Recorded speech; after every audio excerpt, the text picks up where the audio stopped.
Todos nuestros pacientes saben que su anorexia, que su depresión, que su ansiedad tiene alguna relación con su historia. Lo que no saben es ponerle palabras. Eso es la psicoterapia, ponerle palabras a su narrativa. El motivo de consulta nunca es el problema. El problema es la experiencia traumática silenciada. Lo que hundió al Titanic no fue esto.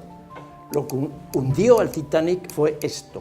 Fue exactamente lo que no se ve. Y esto es lo que te está hundiendo a ti. No le digáis aquello de pasa página, tienes que superarlo, olvídalo, cread esa base segura con vuestros pacientes. Convertíos en ese espacio en el que el paciente, la persona, puede poner palabras a su sufrimiento, porque el ser humano enferma por falta de vocabulario. Es que la mayor parte de los usuarios se sienten no escuchados. ¿Sabéis cuánto tiempo tarda un médico de atención primaria en interrumpir al paciente desde que le pregunta buenos días, ¿qué te pasa? 19 segundos. Que además no le está mirando porque está tecleando en un ordenador y mirando una pantalla. No tecleéis jamás mientras estáis escuchando a un paciente. Mirad al paciente a los ojos. No escribáis 150 años tomando notas al dictado de lo que el paciente nos dice. Pero algo en lo que coinciden todos nuestros consultantes es que se sienten poco mirados, se han sentido en su vida poco mirados. ¿Qué estamos haciendo mientras estamos tomando notas sin mirarle? Retraumatizarle. Lo que llamamos la psiquiatrización de la vida. ¿De acuerdo? La psiquiatrización del malestar, la psiquiatrización del sufrimiento, cómo el sufrimiento se convierte en un diagnóstico, cómo el sufrimiento se convierte en un trastorno mental, y eso ya lo tenemos ahí para toda la vida. ¿De acuerdo? Ya lo hemos cronificado, es una cosa absolutamente fantástica. Yo os he dicho, os he contado que el libro de Neuberger, de donde he sacado esto, se llamaba Vivir, y la compañera me ha llamado la atención, no se llama Vivir, el libro se llama Existir. Disculpadme, el título real del libro es Existir. Con todo esto, lo que también hemos hecho, y es una cosa curiosa, ¿no?, en los últimos años, es lo que llamamos la paradoja del cerebrocentrismo. Entonces, muchísimo interés por buscar alteraciones en el cerebro para que todo esto sea una enfermedad mental. La búsqueda de los biomarcadores, os suena eso, ¿verdad? La búsqueda de los marcadores biológicos. Está bien que se sigan buscando marcadores biológicos. Es posible que dentro de algunos años aparezcan esos marcadores biológicos. Ahora, hacedme caso, no los hay. Lo que me parece menos bien es que, porque yo creo que se puede hacer simultáneamente, es que mientras se buscan marcadores biológicos, deberíamos de buscar marcadores biográficos. Acordaos de este matiz, porque marcadores biográficos, sin embargo, sí que hay. Realmente esto sí que hay, o sea, si te han pasado estas cosas, si te ha ocurrido en tu biografía, te han ocurrido estas cosas, la probabilidad de que aparezcan estas manifestaciones del sufrimiento es una probabilidad alta, ¿no? Entonces, la psiquiatría lleva buscando estos biomarcadores durante años, no los ha encontrado, pero, bueno, incluso si no, se los inventa para corregirlos con fármacos, ¿no?, con el mito de la serotonina que hemos comentado, ¿no?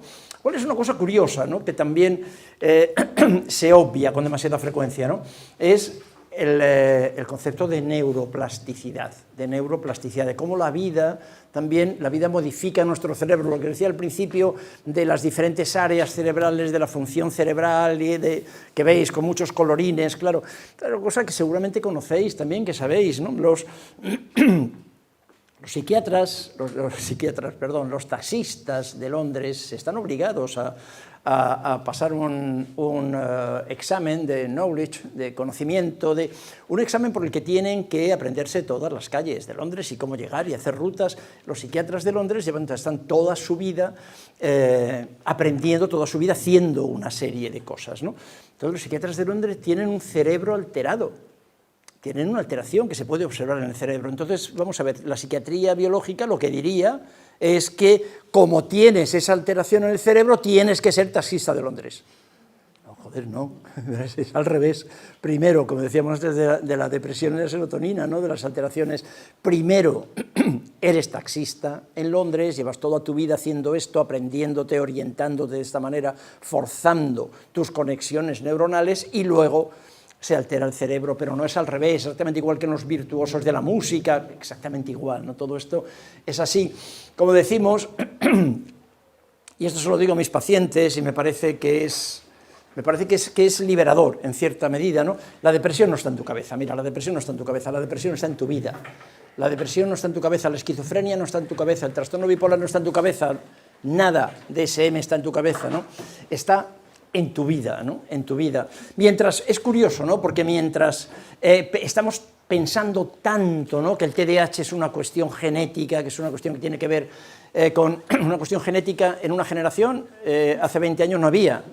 Yo recuerdo perfectamente, claro, tengo muy buena memoria, recuerdo, yo empecé a ir al colegio con 4 años, eso ayuda también mucho, ¿no? Seguramente, pero no había ni un solo niño con TDAH ni con nada de lo que ahora diagnosticaríamos, ¿no? Mientras estamos tan preocupados con buscar alteraciones en el cerebro, para dar esta explicación y poner psicofármacos, curiosamente obviamos que la actividad física, que dormir bien, que comer bien, que reír, que no consumir tóxicos, también afecta al cerebro. O sea que si realmente pensamos que el cerebro es tan importante, que yo estoy seguro de que lo es, entonces vamos a proponer a nuestro paciente actividades, cosas que también afecten, que sabemos que afectan al cerebro, ¿no? Porque finalmente, perdón, y como resumen, el motivo de consulta, acordaos también de esto, acordaos, pensad al menos, para luego discutirlo, el motivo de consulta nunca es el problema, yo digo así, el motivo de consulta nunca es el problema. El paciente viene a la consulta, necesita un motivo, ese motivo le hace sufrir, el motivo de consulta es un problema. Seguro, ¿cómo no va a ser un problema la tristeza maltratada, ver visiones, tener alucinaciones o no poder comer? ¿Os dais cuenta? Claro que es un problema el motivo de consulta, pero no es el problema. Eso me parece que también que me enseñaron mis pacientes y que también os recomiendo que reflexionemos. Este es el motivo de consulta. El problema es que está solo, triste, que está enfadado, que tiene miedo, que no sabe qué hacer, que no tiene palabras, que nadie me entiende, y tiene razón, nadie le entiende, que nadie me entiende, que me quiero morir. El problema es la experiencia traumática silenciada, por ejemplo. Ese es el problema. Y eso es lo que va a hundir tu vida, porque al Titanic, estas imágenes las tengo sin texto, pero estas imágenes las tengo en la consulta y esta imagen se la enseño al paciente y le explico, ¿ves? Mira, esto es lo que tú me traes. Lo que nosotros vamos a ver aquí en terapia, la terapia que yo te voy a proponer, que primero pasa siempre, por definición, por una evaluación. En nuestro modelo no se nos ocurre hacer psicoterapia del diagnóstico, como os decía antes, hacemos psicoterapia de la historia, hacemos psicoterapia de la narrativa, hacemos psicoterapia del conflicto, no del diagnóstico, porque eso no sé cómo se hace, ¿no? Lo que nosotros vamos a hacer en terapia es una evaluación para intentar ver qué está pasando aquí, porque, y le explico a mi paciente, lo que hundió al Titanic, que has oído hablar de eso, lo que hundió al Titanic no fue esto, lo que hundió al Titanic fue esto. ¿De acuerdo? Fue exactamente lo que no se ve. Y esto es lo que te está hundiendo a ti. ¿So? Entonces, lo que te sugiero es que exploremos la parte oscura, la parte oculta, porque lo que estamos haciendo hasta ahora es utilizar ventiladores para disipar el humo. Lo que hacemos en psiquiatría, y muchas veces también con algún tipo de técnica psicoterapéutica, es disipar el humo. Que no se vea el tratamiento sintomático de los psicofármacos que os decía antes, es puro tratamiento sintomático, los psicofármacos no curan nada, ni se preocupan de la causa, de la biografía, de la historia, de los padres, de todo lo que decíamos antes, absolutamente para nada, a nadie le importa eso. Lo que hacemos es utilizar ventiladores para que no se vea el humo. ¿Os dais cuenta? Mientras tanto, el paciente sigue quemándose por dentro, sigue ardiendo por dentro, está toda su vida ardiendo, toda su vida en hospitales, en psiquiatras, en psicoterapeutas, quemándose por dentro, porque lo que hacemos es simplemente ventilar el humo, para que el humo no se vea, ¿no? Porque lo que tenemos que aprender es a abordar los determinantes sociales de la salud, y esto también os recomiendo que lo miréis. Disculpadme. Esto es un documento de la Organización Mundial de la Salud, pero editado también en castellano, traducido por el Ministerio de Sanidad. Buscadlo en Internet, esto es gratis, como todo lo que os recomiendo aquí. Buscarlo en Internet. Esto es lo que llamamos lo llaman ellos los hechos probados. Cómo esto afecta a nuestra vida.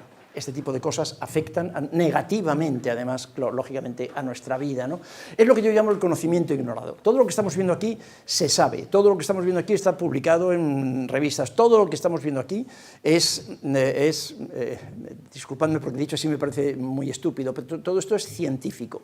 Lo que es curioso es cómo las ciencias de la salud actuales han sesgado la difusión de lo científico. ¿Os dais cuenta?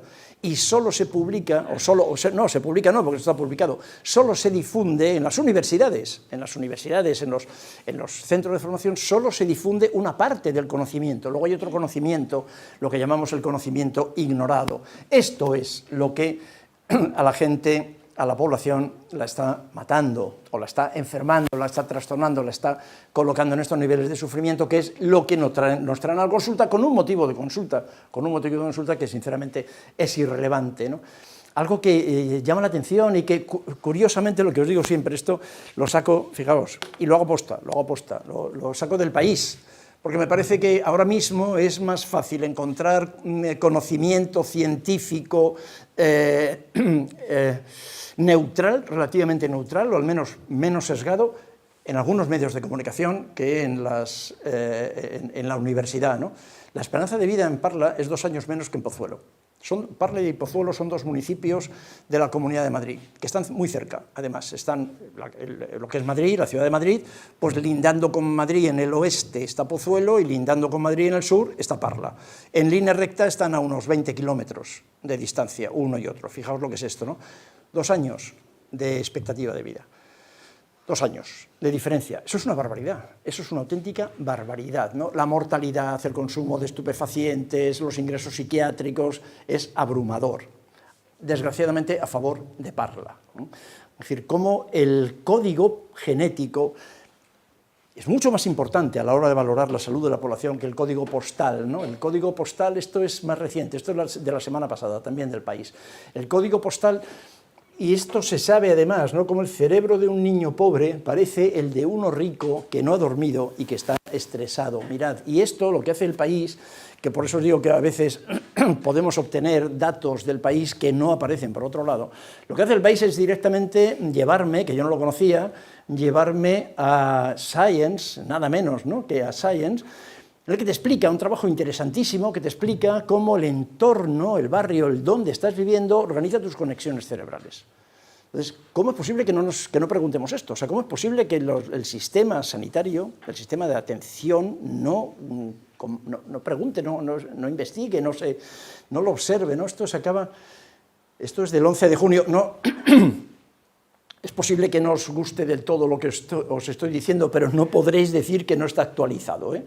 Esto es del 11 de junio, hoy es 17, esto es justo de la semana pasada, ¿no?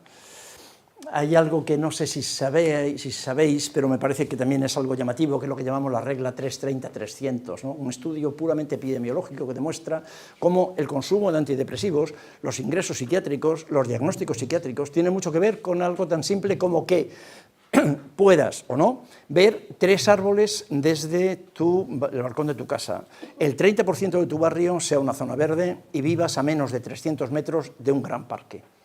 Esto es lo que se llama la regla del 330-300, que es un estudio que hicieron en Utrecht, en los Países Bajos, en Holanda. Un autor, Cecil, soy incapaz de pronunciar su apellido, disculpadme, pero lo escribo ahí. Y esto es pura epidemiología, o sea, cómo el barrio y cómo el dónde vives, ¿no?, condiciona tu vida, para que luego tengamos el diagnóstico, otra vez, no perdamos de vista esto, el diagnóstico de trastorno mental, de depresión, y te mediquemos.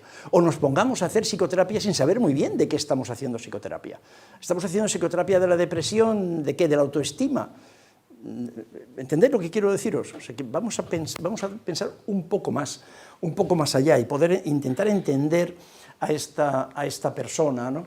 Entender, por ejemplo, algo tan simple como que cuando comparamos el tratamiento con antidepresivos o correr durante unos minutos a primera hora de la mañana, resulta que los resultados son iguales o mejores.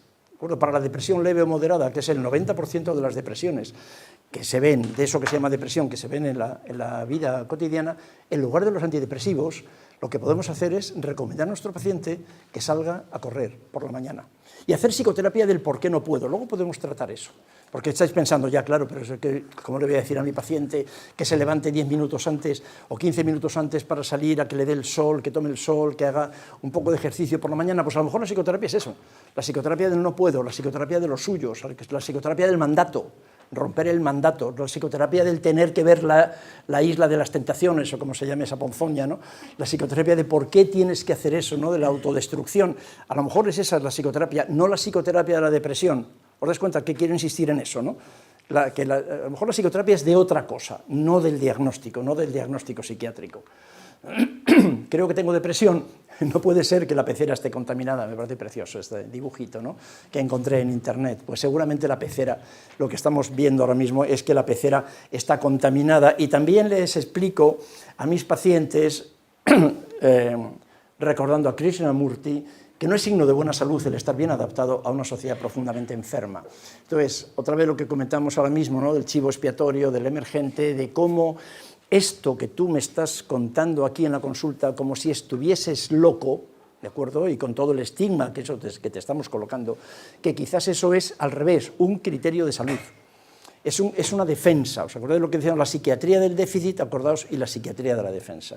Que esto empodera. El poder decirle esto a nuestros pacientes empodera. Ellos vienen desde el estigma, vienen ya muy maltratados porque están locos.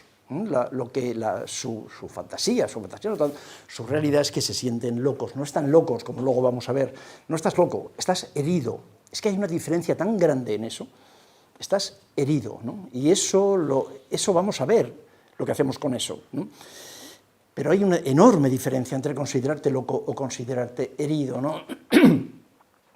Claro, yo lo entiendo, lo he pensado y muchas veces me lo han dicho ya. Lo que ocurre es que todo esto del 330-300, del trabajo, de la precariedad, todo lo que estamos viendo aquí, de los transportes aquí, es todo mucho más sencillo. En Madrid, muchas personas que trabajan están hora y media para ir al trabajo y hora y media para volver. Están más del 10% del día, mucho más del 10% del día útil, metidos en un coche, o mucho peor, si cabe, están en un transporte público, enloquecedor, absolutamente. Mucha gente me dice, entonces, claro, es que eso yo no lo puedo cambiar. Como profesionales, médicos, psicólogos, yo es que eso no lo puedo cambiar, ¿qué hago? Vamos a pensar. No siempre tengo respuestas, y si las tuviera, a lo mejor no os las decía, porque no es el trabajo de hoy. Pero vamos a pensar, esto es, si no lo puedes cambiar, no me vuelvas loco. O sea, si no lo puedes cambiar, no me pongas un diagnóstico. ¿Lo veis? Si tú no lo puedes cambiar, no me digas que el problema lo tengo yo. O sea, no me pongas el diagnóstico de depresión, de ansiedad, de lo que queráis, ¿no? No me pongas el diagnóstico. Cada vez que ponemos un diagnóstico, nosotros estamos enloqueciendo al paciente. Os pregunto como siempre, ¿se entiende? Se entiende lo que quiero decir, ¿no? Aunque no nos guste, porque no nos gusta, ¿no? Pero estamos enloqueciéndole, porque somos nosotros la autoridad que define lo loco y lo sano. Si ponemos una etiqueta, estamos enloqueciéndole nosotros. Entonces, hay cosas que no voy a poder cambiar, seguro que no voy a poder cambiar, pero no te voy a enloquecer. Yo no te voy a enloquecer, ¿no? Yo no voy a ser cómplice de eso, ¿no? Tenemos que cambiar el itinerario.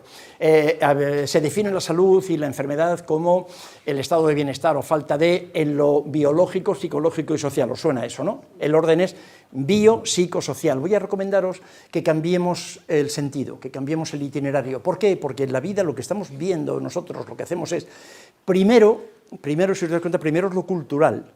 Primero es lo cultural. Es lo cultural lo que define los estilos de crianza, las modas, los ritos, los memes, los mandatos. Eso es la cultura. Primero es lo cultural. Lo cultural define lo psicológico. Lo cultural define los estilos de crianza. Lo psicológico, ¿de acuerdo? La personalidad, incluso lo que es normal o lo que no es normal en la personalidad, lo psicológico, y finalmente el cuerpo es una forma de expresión o una consecuencia. Pero vamos a plantearlo desde primero lo social. A nosotros nos parece que no puede haber psiquiatría, que la psicología solo puede ser social. Cuando la psiquiatría o la psicología no es social, estamos perdiendo de vista una parte muy importante del fenómeno y, naturalmente, estamos obviando una parte muy importante también del tratamiento. Unos minutos para hablar de algo que me parece imprescindible, ¿no? Que no quiero perder, aunque dentro de un mes y medio volveremos, con un poquito de suerte, volveremos a estar aquí precisamente para hablar solo de esto, ¿no? De trauma. Las experiencias traumáticas precoces y la salud, no salud mental, la salud. ¿de acuerdo? La salud, experiencias traumáticas precoces, otra vez de las que nadie quiere hablar, ¿no? En un artículo en El País también hace algún tiempo, una chiquilla en un centro de acogida de menores, decía ella, ¿no? La interna, no es que he hecho yo, es qué me han hecho a mí. Y la periodista lo recoge y me encantó ese titular, y por eso lo he puesto aquí. Ella, la chiquilla, se quejaba, no es tanto, solo se habla de lo que he hecho yo, de lo que hago yo, pero nadie me pregunta qué es lo que me han hecho a mí. Por favor, hacedlo, vamos a hacerlo, ¿no? Vamos a darle el derecho, ¿no? Y la compasión para preguntar qué es lo que te han hecho. Cambiar la pregunta que decía antes, ¿qué te ha pasado? La pregunta no puede seguir siendo ¿qué te pasa? Eso es la típica pregunta médica, que puede tener sentido en alguna especialidad de medicina, pero para nosotros la pregunta, desde luego, es ¿qué te ha pasado? Porque esta relación entre trauma y enfermedad es algo que está perfectamente establecido desde hace muchísimos años. La mayoría conoce el famoso trabajo de Vincent Felitti, cómo las experiencias infantiles adversas modulan también en cierta medida, esto es, tienen muchísima relación con toda nuestra vida. Estas experiencias infantiles adversas, en el estudio de Felitti y de Anda, son exactamente estas, lo que estudiaron ellos, esto tiene 30 años, se han hecho cientos de estudios de esta naturaleza y todos son coincidentes en lo mismo, en que además las experiencias son acumulativas, que cuantas más tengas, mayor es el riesgo de presentar síntomas de enfermedad, no solo de trastorno mental, otra vez, aquí lo que estamos viendo es síntomas de malestar, de sufrimiento, de enfermedad corporal también, de enfermedad relacional, ¿no? de malestar en la vida, ¿no? El comisionado de salud mental ahora, y esto me parece también muy importante y quiero reproducirlo, se ha creado este comisionado por el gobierno actual hace un par de años, y la doctora Belén González, una psiquiatra, yo no la conozco personalmente, pero sí sé de lo que hace, y cuenta esto me parece absolutamente fantástico, ¿veis? Los problemas de salud mental no son crónicos, estoy absolutamente de acuerdo con ellos, es mi experiencia como psiquiatra. Los problemas de salud mental no son crónicos, los hacemos crónicos nosotros. Y esto es lo que llevo toda la tarde queriéndoos decir. ¿Recuerdo? Los hacemos crónicos nosotros, lo digo yo, pero ya lo dicen también desde el Ministerio. Lo dice Belén González, ¿no? Los hacemos crónicos nosotros, el sistema de salud mental, al no ofrecer espacios. ¿Qué habré hecho? Qué susto. Al no ofrecer espacios de palabras, por favor, sed ese espacio, cread esa base segura con vuestros pacientes, convertíos en ese espacio en el que el paciente, la persona, puede poner palabras a su sufrimiento, porque el ser humano enferma por falta de vocabulario.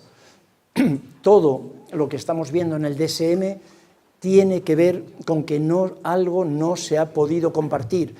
Y no se ha podido compartir en el entorno inicial familiar en los primeros momentos, pero lo que es mucho más triste es que tampoco se ha podido compartir en los sistemas asistenciales.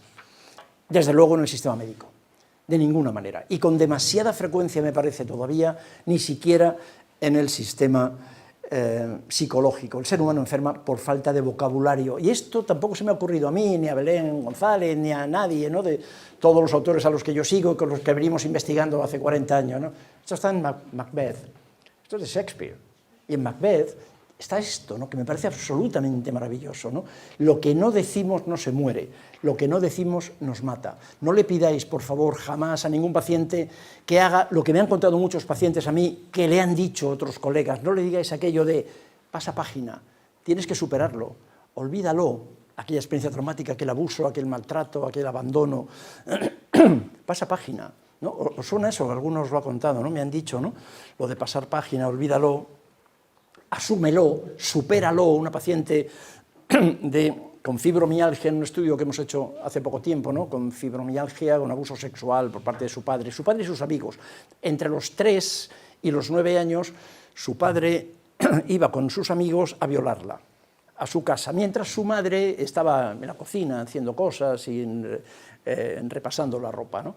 Y dejó entre los 3 y los 9 años, terminaron a los 9 años el padre y los amigos del padre. Terminaron porque se murió el padre, ¿de acuerdo? No porque esta mujer entre otras muchísimas cosas, claro, razonablemente desarrolla una fibromialgia, ¿no? Y cuando yo se lo pregunté, y le pregunté específicamente por la posibilidad de una experiencia de abuso sexual, me lo contó y me dijo que después, esta mujer tenía 46 años cuando yo se lo pregunto, y me dice que después de 20 años de fibromialgia es la primera vez que se lo preguntan, que ella estaba segura de que eso tenía que ver, pero es la primera vez que se lo preguntan. Me lo dice llorando con un llanto de alivio, ¿no? con un llanto de eso, de por fin, ¿no? Como de por fin, ¿no? La primera vez que se lo preguntan, después de 20 y tantos años, ¿no? Lo que no decimos no se muere, lo que no decimos nos mata. Las historias de vida importan. Otra vez, no importa que sea fibromialgia, depresión, esquizofrenia, no importa. Lo que estamos viendo, lo que quiero, por favor, pediros que veáis en vuestra consulta son historias de vida, que ver solamente DSM-5 es muy aburrido. Es muy aburrido, que hemos hecho esta carrera para escuchar. Yo tengo que confesar que yo quise ser médico desde los 12 años, porque me interesaron las ciencias naturales y porque con 12 años me interesaba mucho la literatura y me interesaba mucho el cine. Y me pareció que en la medicina podía unir las ciencias naturales, la biología, con la literatura, con la narración, con la narrativa, por ser cotilla. Yo soy médico por cotilla, porque realmente me interesan las historias, ¿no? Me interesan las personas. Luego me enteré con una medicina que no me interesó nada, claro, luego entré en la Facultad de Medicina y fue una decepción terrible desde el primer día. Pero, bueno, he hecho lo posible, ¿no? Porque me sigan interesando las historias de vida. El problema de preguntar es que a veces te responden, ¿por qué no preguntamos por la experiencia sexual? ¿Por qué no por el abuso? ¿Por qué no preguntamos? Porque no sabemos qué hacer con la respuesta. Claro, una reflexión, una pregunta que os hago. Sabéis, porque esto está en los medios, en todos los medios de comunicación, sabéis que el abuso sexual infantil en nuestro país tiene una prevalencia alrededor del 20-22% de la población, ¿no? Las cifras son más o menos así, son en casi todo el mundo. Puede aumentar en algunos lugares en Hispanoamérica, en algunos lugares de Asia, también en algunos lugares de África, puede ser un poco mayor, pero está alrededor del 20, entre el 20 y el 22%. Ese es el abuso sexual en la infancia. ¿Todos somos capaces de entender que el abuso sexual infantil hace daño? Somos capaces de entender eso, que el abuso sexual infantil no compartido, además, no contado, porque cuando lo has ido a contar, mamá o papá te dice, cállate, eso no es verdad, no es posible que eso haya sido así. El abuso sexual infantil ocurre en un 85% de los casos dentro de la familia. Somos capaces de aceptar que el abuso sexual en la infancia hace daño, ¿no? Que es traumático y que hace daño y que puede ser curioso, sin embargo, no lo preguntamos. No lo preguntamos. ¿Os habéis dado cuenta? El 25% de vuestros pacientes tenéis en vuestra historia, en la historia clínica, tenéis el dato de que ha sido sexualmente abusado. La población general es el 25%. En la consulta, dependiendo del caso, está entre el 74 y el 96%. ¿De acuerdo? En lo que se llama trastorno mental grave, está hasta en el 96%. En el estudio sobre fibromialgia que nosotros hicimos, un estudio hecho en un hospital público de la Comunidad de Madrid, en relación con un hospital público de la Comunidad de Madrid, a medias con el hospital y la Sociedad Española de Medicina Psicosomática y Psicoterapia, el abuso sexual estaba en el 70% de los casos, en fibromialgia. No se lo habían preguntado jamás a ninguna de las mujeres. Y una de ellas, cuando yo se lo pregunté todas me lo comentaron con absoluta tranquilidad y normalidad y con mucha necesidad de contarlo. Una de ellas me dijo, yo sabía que esto era importante y se lo dije a mi doctora, a la neuróloga. Le dije, ¿usted no cree, doctora, me pasó esto, unos vecinos de casa me dijeron, ¿usted no cree, doctora, no cree que esto es importante? Y la médico me dijo, no, eso fue hace mucho tiempo, eso no tiene nada que ver con la fibro, esto es genético, biológico, esto no tiene nada que ver, y lo que tienes que hacer es superarlo, tienes que pasar página, olvídalo, tienes que seguir adelante. Eso es lo que me dijo la doctora, y la mujer me decía llorando muy tranquila, y me decía, y yo llevo años queriéndolo hacer, lo que ocurre es que no sé cómo pasar página. No sé, por definición, esta experiencia traumática la reexperimento continuamente. Me encantaría, todo el mundo no, aquella mujer, no se lo he contado a nadie, no se lo he podido contar a mi marido, se lo intenté contar a mi madre me dijo que de ninguna manera, que estaba loca, que eso era imposible que hubiese ocurrido, ¿no? ¿Os dais cuenta? Esta es la historia, ¿no? No preguntamos porque no sabemos, no nos han enseñado a preguntar. No hay debate sobre esto, por cierto, quiero hacer rápidamente, no hay debate, hay que preguntar. No hay debate. Perdón, hay debate, pero la respuesta es muy clara. Hay que preguntar. Esto no, ya preguntaré por la experiencia traumática, ya preguntaré cuando el paciente esté, os suena esto, porque muchos colegas lo dicen, cuando el paciente quiera, cuando el paciente pueda, cuando el paciente esté maduro, las relaciones, cuando él quiera decirlo, no. Se ha investigado muchísimo sobre este tema.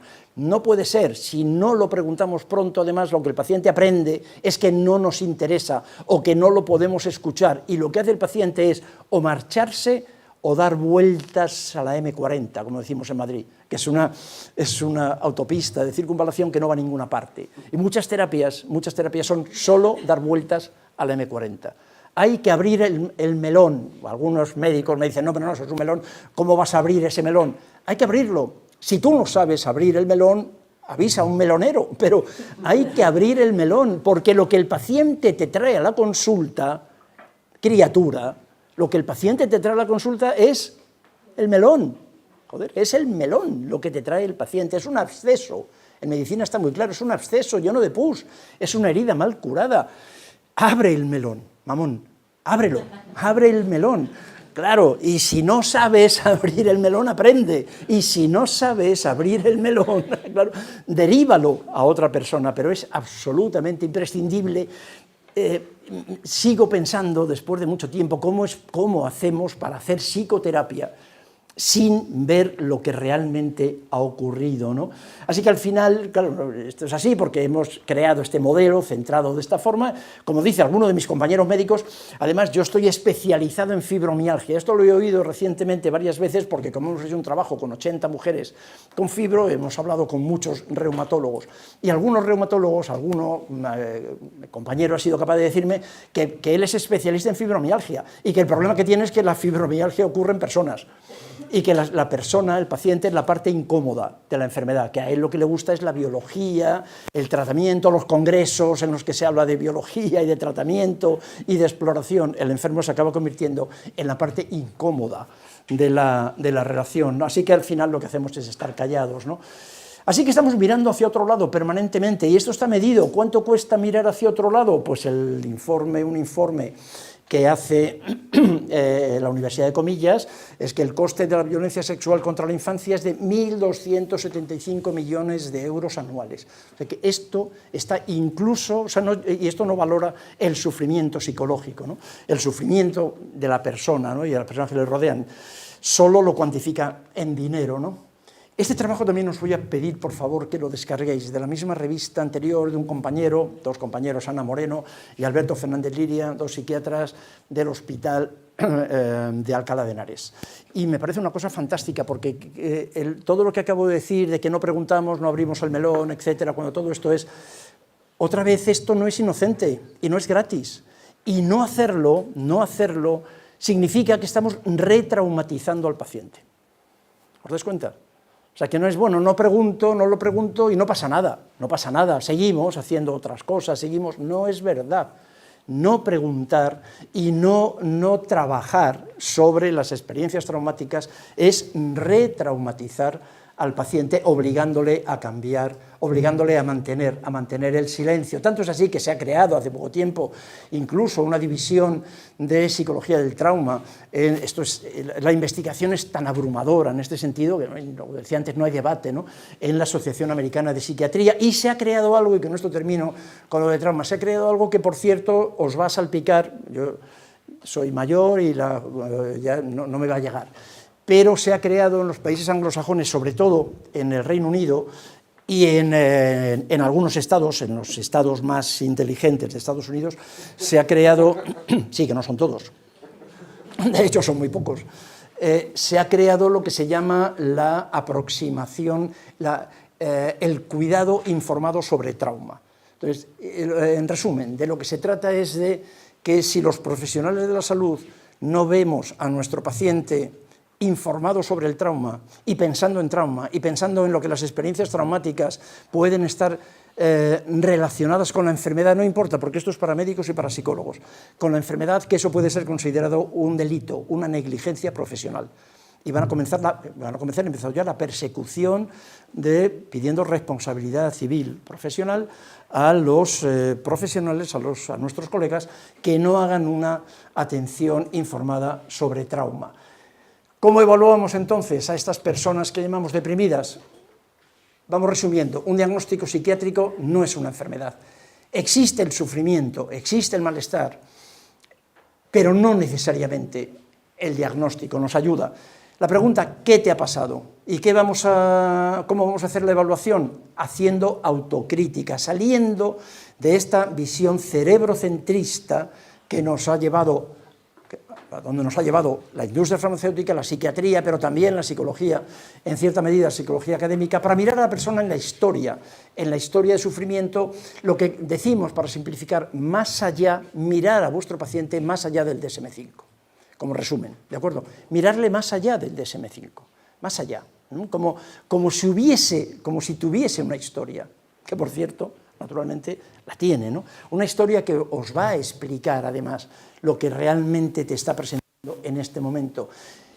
Y mirar para ver, explorando la biografía. Acordaos, nuestra historia comienza el día en el que nuestros padres se conocen, y discutidmelo si sois valientes.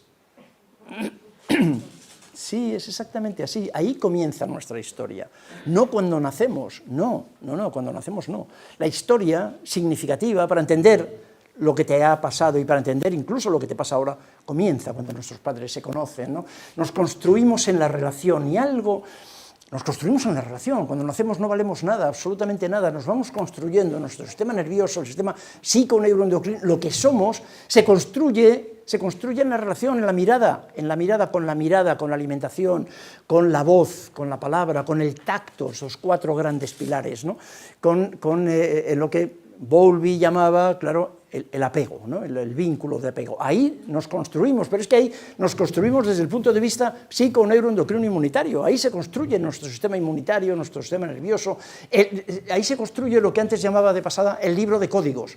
Ese libro de códigos, ese manual de instrucciones que nos va a acompañar toda la vida y sobre el que vamos a responder ante los estímulos de la vida, ¿no? Me pareció, cuando le escuché por primera vez a Christopher Bolas, esta expresión me pareció absolutamente fantástico, y otra vez mis pacientes me lo han demostrado. Esto es lo que llamamos lo sabido impensado. ¿Qué significa esto? Todos, y cuando digo todos ya sé que estoy exagerando, lo digo con ánimo de provocar, pero voy a insistir, todos nuestros pacientes saben que su anorexia, que su depresión, que su ansiedad, que su trastorno bipolar, bla, bla, bla, bla, y que su fibromialgia, todos saben que tiene alguna relación con su historia. Todos lo saben. Lo que no saben es pensar sobre ello. Lo que no saben es ponerle palabras. Lo que no saben es armarlo. No saben contarlo. No lo saben armar, no lo saben contar, no lo saben integrar. Presentan todos, es una característica de la experiencia traumática, presentan alexitimia. No tienen palabras para expresarlo. Y, por cierto, eso es la psicoterapia. ¿Qué hacemos en psicoterapia? Ponerle palabras a su narrativa y facilitar el que pueda contar su vida en relación con su historia. ¿Se entiende? ¿Os dais cuenta? Esta es la psicoterapia. Esto no es para la depresión, ¿también lo veis? No es para la depresión, es para todo. Es decir, naturalmente que para la depresión seguro, porque la mitad de vuestros pacientes vienen diagnosticados, y por eso hemos elegido la depresión como paraguas. La mitad ya están diagnosticados de depresión, pero esto es absolutamente para todos. Así que en la evaluación que hacemos siempre, nunca empezamos a hacer psicoterapia con un paciente, nunca. Cuando el paciente viene a la consulta, José Luis, quiero hacer psicoterapia contigo, te lo agradezco mucho tu confianza, eso me parece fantástico, pero primero, en nuestro modelo, vamos a hacer una evaluación, vamos a intentar entender cómo lo que te ha pasado tiene relación con lo que te pasa. ¿Lo veis? Vamos a intentar, vamos a ponerle sentido, vamos a comprender tu historia, ¿no? Quiero escuchar tu historia. Entonces vamos a hacer primero unas sesiones, entre 4 y 5 sesiones de evaluación. Ni uno solo ha dicho que no, todo lo contrario. Lo que hemos escuchado habitualmente es que ya iba siendo hora. Ya iba siendo hora de que alguien quisiera. Son 4 sesiones maravillosas, que además la mitad de la psicoterapia se hace ahí. ¿Por qué? Son 4 sesiones o 5 sesiones en las que el paciente solo habla de él, de su historia, con alguien que le está escuchando y que le está mirando. Y que además durante 4 o 5 sesiones, un mes y un poco, no estamos, ni el paciente ni yo, estamos forzados por la necesidad de cambio inmediato. Porque el paciente no tiene urgencia para cambiar, la urgencia la tenemos nosotros, porque es lo que nos han contado en la facultad, que tenemos que provocar cambios enseguida. No es verdad. La urgencia es nuestra. El paciente lleva 20 años pasándolo mal, o 30, o 40, o 50. ¿Lo veis? El paciente no tiene ninguna urgencia, la urgencia no, además es nuestra. Estamos permanentemente proyectando nuestras necesidades en la del paciente. Cuando al paciente le decimos vamos a hacer esta evaluación, está absolutamente encantado. Línea de vida, genograma, alguna prueba proyectiva, no importa. Se trata de movilizar al paciente, la fotobiografía utilizo, me gusta mucho, movilizar al paciente para que el paciente hable de él mientras alguien le mira. Muchas veces me lo han dicho, estoy disfrutando mucho de esto, de vez en cuando lloro, pero estoy disfrutando, es la primera vez que alguien me escucha, es la primera vez que puedo contar mi vida y que a alguien le importa, ¿no? Escuchar. Esta es la portada de uno de los boletines del Colegio de Médicos de Madrid, al que yo pertenezco y dirijo la Comisión de Médicos Psicoterapeutas. Escuchar. Fijaos, el propio colegio, el propio boletín del Colegio de Médicos de Madrid en el año 21 ponía esta portada, ¿no? Doctor, ¿me está escuchando? Doctor, ¿me está escuchando? ¿Por qué? Porque lo que el propio Colegio de Médicos de Madrid se da cuenta es que la mayor parte de los usuarios, como les llaman ellos, se sienten no escuchados. ¿Sabéis cuánto tiempo tarda en atención primaria en Madrid? Y no es una crítica a los médicos, de ninguna manera. Pero ¿sabéis cuánto tarda en la atención pública en Madrid un médico de atención primaria en interrumpir al paciente desde que le pregunta buenos días, ¿qué te pasa? El paciente empieza a hablar, ¿cuánto tarda el médico en interrumpirle? ¿En tiempo? ¿Cuánto? 19 segundos. Por uno. 19 segundos. Es lo que tarda el médico, que además no le está mirando, porque está tecleando en un ordenador y mirando una pantalla. No es una crítica al médico, el médico está sufriendo, el médico lo está pasando mal, me consta, tengo muchos médicos así en el Colegio de Médicos, trabajo con ellos, lo están pasando espantosamente mal. Nunca jamás en la historia de la medicina de Madrid, de los 50 años a los que yo pertenezco al colegio, nunca jamás había habido tanta deserción. La medicina, los médicos lo están dejando, en Madrid lo están dejando en masa, están dejando la medicina, porque no pueden más. Ellos saben todo esto también, y ellos saben lo que están sufriendo, yo sé lo que están sufriendo. Así que, ¿qué vamos a hacer con nuestro paciente? Si podemos, que forzosamente tendrá que ser en el sector privado, que es en el que afortunadamente yo pude salir del público y estoy hace 20 años, ¿no? Esto es una foto que me trae una paciente de un centro de salud de Madrid. Esto es, a este nivel estamos. No me cuente su vida, que veíamos antes, ¿no? En esta consulta solo puede contar 2 problemas, si tiene más pida otra cita. Tremendo, ¿no? Y mirar, la mirada. Esto me parece también algo absolutamente fundamental, la mirada. Hay estudios, cada vez más estudios y experiencias, y algo que nosotros llevamos aprendiendo también de nuestros pacientes, de nuestros alumnos, médicos y psicólogos, en la supervisión, que demuestra, y es de sentido común, o sea, tampoco es tan complicado, que demuestra cómo mejora la vinculación, cómo mejora la relación, y lo que cura es la relación terapéutica. La técnica veíamos antes que no llega al 15%. Cómo mejora cuando miramos a nuestro paciente. No tecleéis jamás mientras estáis escuchando a un paciente. Mirad al paciente a los ojos. Miradle, no tecleéis, no escribáis. Nos han enseñado, porque llevamos 150 años haciendo lo mismo en psicoterapia, de Breuer para acá, 150 años tomando notas al dictado de lo que el paciente nos dice. Notas que, por cierto, ¿qué luego hacéis con ellas? Encender la chimenea. ¿Qué hacéis con esas notas? Si seguramente no las miráis, o las miráis muy poquito. Las notas que hay que tomar después, las notas que hay que tomar sobre aspectos significativos del paciente, nombres, fechas, las notas que hay que tomar las tomáis después, cuando el paciente se ha ido. Hay que dejar 10 minutos entre paciente y paciente. Y lo tomáis después, y tomáis en 3 minutos, escribís 10 líneas, no hace falta más. Eso es lo significativo. Y mientras tanto, estáis conversando con el paciente y mirándole a la cara. ¿Por qué? Entre otras cosas, eso es sanador. ¿Por qué es terapéutico? Porque algo, no sé si os habéis dado cuenta, pero algo en lo que coinciden todos nuestros consultantes, cuando se lo preguntas, te lo cuentan, es que se sienten poco mirados. se han sentido en su vida poco mirados, poco reconocidos, sus figuras significativas, padres, hermanos, profesores, sus figuras no le miraban, ¿nos suena eso? No le miraban, no le reconocían, no le valoraban, es falta, la carencia de mirada. ¿Qué estamos haciendo mientras estamos tomando notas sin mirarle? Retraumatizarle. Eso es exactamente lo que se llama retraumatización. O sea, su carencia tiene que ver con la mirada y nosotros seguimos sin mirarle, porque estamos escribiendo eso al dictado o tecleando en un ordenador. Haced la prueba, simplemente, si podéis dudar de lo que estoy diciendo, ya lo creo que sí, haced la prueba y a partir de mañana, cuando queráis, con un paciente, haced una prueba, dejad de escribir y desde luego dejad de teclear en un ordenador. Mirad al paciente a la cara y escuchadle y atended a su discurso, ¿no? Todo esto sin olvidar aquello que decía Chris, ¿no? De que el paciente lo sabe, ¿eh?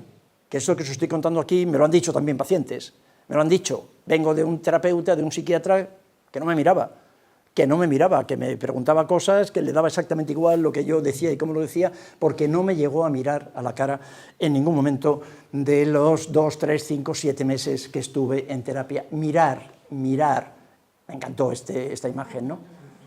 Escúchame con los ojos, escúchame. También estoy haciendo la extrapolación de la consulta médica a la relación parental, claro, a la relación entre padres e hijos, que es exactamente lo que estamos haciendo también con este estilo de crianza en el que es relativamente fácil ver en un restaurante, cuando vamos cualquiera a un restaurante público, encontrarnos a una familia, ¿verdad? Cada uno de ellos con su tablet o con su móvil, ¿no? Entonces, bueno, pues esto es lo que está ocurriendo. ¿Qué les pasa a estos niños? Estos niños no se sienten mirados.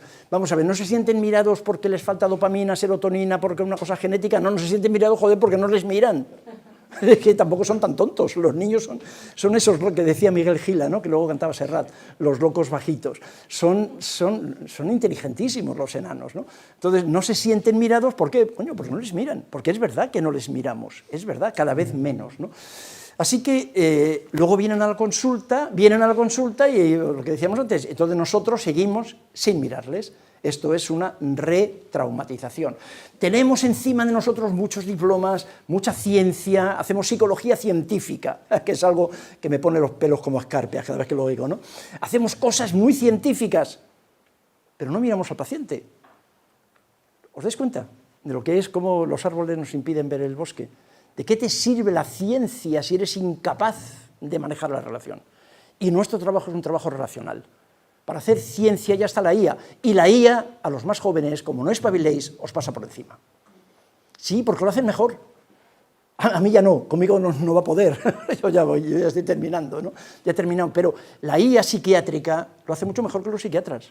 Muchísimo mejor, es más empática. No, es que los psiquiatras, la IA no va a poder competir con la empatía personal. Y yo los miro a mis colegas psiquiatras y digo, qué mamones, ¿de qué empatía me estáis hablando?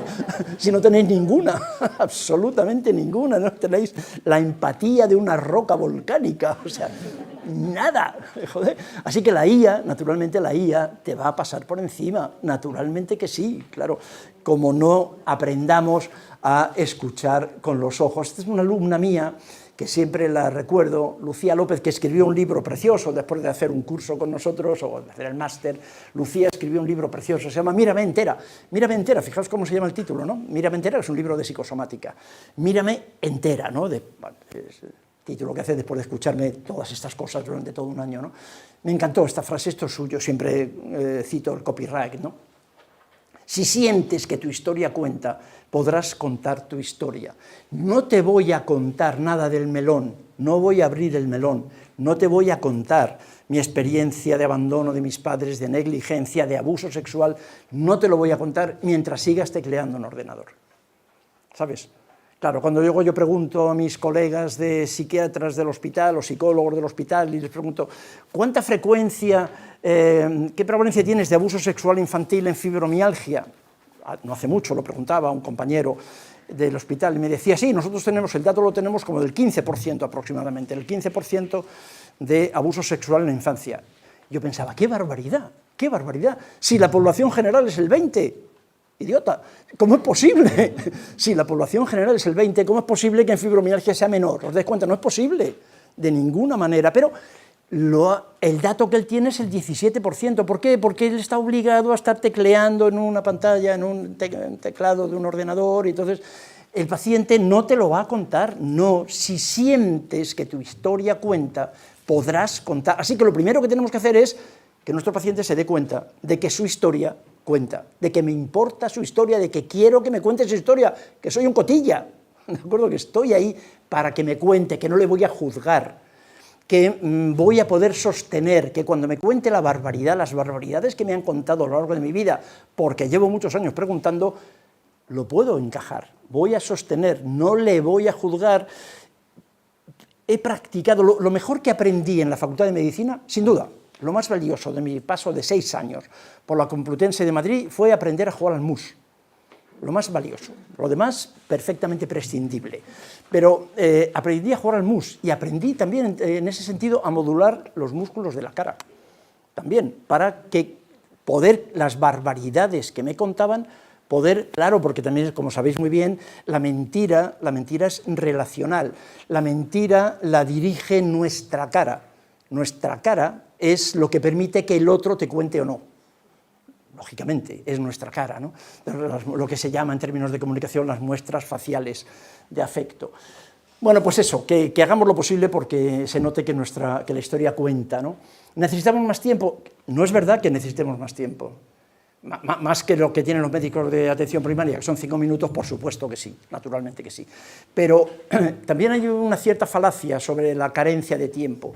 Lo que seguro que necesitamos es más concentración. Lo que necesitamos es aprender, saber lo que tenemos que preguntar y centrarnos, lo que en psicoterapia breve llamamos focalizar la atención en lo que nos parece que realmente es importante. Y no es que nos parezca a nosotros, es lo que demuestra la investigación de los últimos 40 años, ¿no? Y la intervención, los debates clásicos de la intervención, farmacología o psicoterapia. Psicoterapia, otra vez, psicoterapia de la depresión, no, psicoterapia no, la psicoterapia de la persona. También queda claro, desde nuestra perspectiva, otra vez, insisto, todo esto puede ser, iba a decir que puede ser debatible, no estoy seguro de que pueda ser debatible. Ahora, nos lo podemos creer o no, ¿de acuerdo?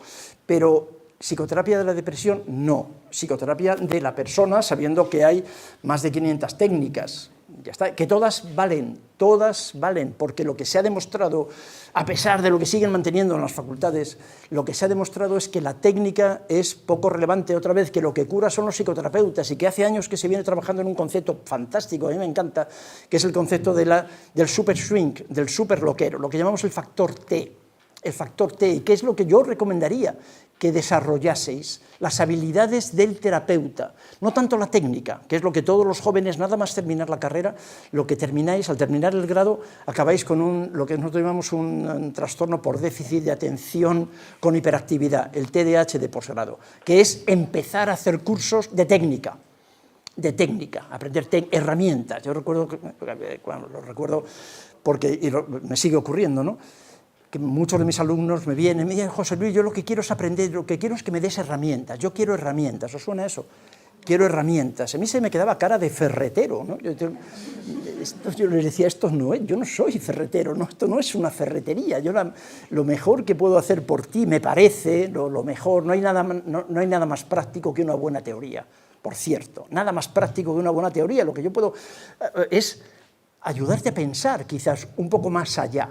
Porque luego la técnica de verdad es lo de menos. Lo que sí que tendríamos que aprender es el desarrollo del factor T, las habilidades del terapeuta. Y luego, desarrolladas las habilidades del terapeuta, del factor T, aplicad la técnica que os dé la gana. Da exactamente igual porque son todas iguales. Psicodrama, son todas iguales en lo que se refiere a su capacidad terapéutica, MDR, cognitivo-conductual, psicoanálisis, da igual, los estudios demuestran que la técnica, insisto, es lo menos relevante, y por supuesto una tarea que tenéis, que ya lo comentábamos antes, es la intervención social, sin ninguna duda.